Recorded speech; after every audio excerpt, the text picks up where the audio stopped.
ओम शांति। आज मास के तीसरे रविवार पर सोमनाथ से बाबा आज मुरली चलाते हुए कह रहे हैं, सबको एक खुशखबरी सुनाओ कि विश्व में सुख शांति थी, अब सुख शांति का राज फिर से बाप स्थापन कर रहे हैं, अर्थात देवी देवता धर्म की स्थापना हो रही है। तो बाबा कहते इसके लिए हम बच्चों को याद करने का विशेष चार्ट रखना है। दिन रात कहाँ कितने समय में बैठे उठे बार बार कर्म में आते हुए हम कितनी बार याद करते रहे। याद करेंगे तो एवर हेल्दी वेल्दी हैप्पीनेस हो जाएंगे। जब यहाँ से ही हम पुरुषार्थ करेंगे उसकी ही प्रारब्ध भोगेंगे। तो प्रारब्ध सुख शांति के लिए इंसान क्या क्या देवताओं के मंदिर में जाते रहते, तो मांगने के लिए तो जाते। बाबा कहते यहाँ पे कोई बिना मांगने के लिए जाता नहीं, कुछ ना कुछ मांगते हैं। धन तो बहुत ही चाहिए, बहुत आवश्यकता है, बिना धन के कोई पूछता भी तो नहीं है। इसीलिए बाबा कहते धन की तो बहुत आवश्यकता है।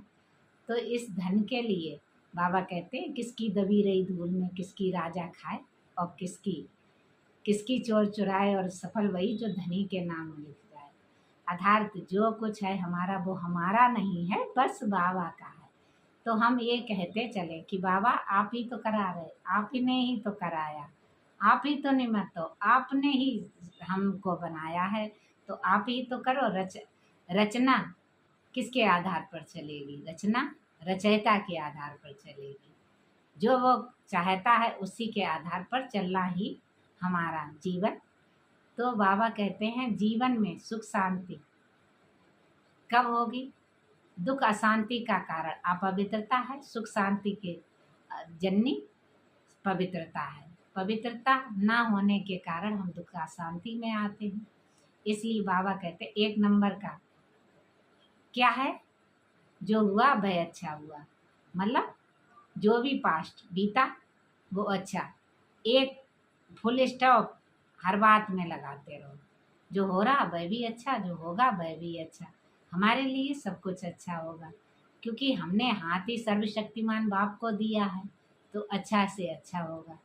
क्योंकि परमात्मा मिलन का रंग हमने चढ़ा लिया है, और इस मिलन के रंग में हमें मैपन की आहुति जलानी है, और अपने सर्व विकारों को, अपनी दृष्टि वृत्ति कृति को बहुत रॉयल और चलन चेहरे से एकदम बाबा कहते बहुत मीठे अच्छे प्यारे रहम दिल बच्चे बनो, जिससे सब आत्माओं को बाप कहते हैं तुम महान आत्मा है। उमंग उत्साह के द्वारा ही